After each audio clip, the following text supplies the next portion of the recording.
Hi guys, তোমরা সবাই কেমন আছো? এটা হলো সিবি পায়ের 10 ভরি ওজনের। এটা হলো মিনা সারা।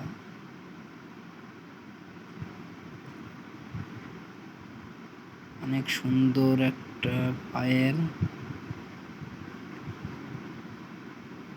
খুবই সুন্দর লাগছে।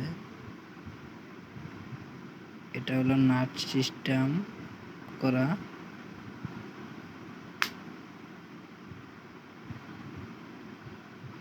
কেউ কিনলে আমাদের সাথে যোগাযোগ করতে পারেন। আমাদের দোকান হলো ঢাকা তাঁতীবাজার। দোকান নাম্বার হলো 81/2। দোকানের নাম অঞ্জলি জুয়েলার্স।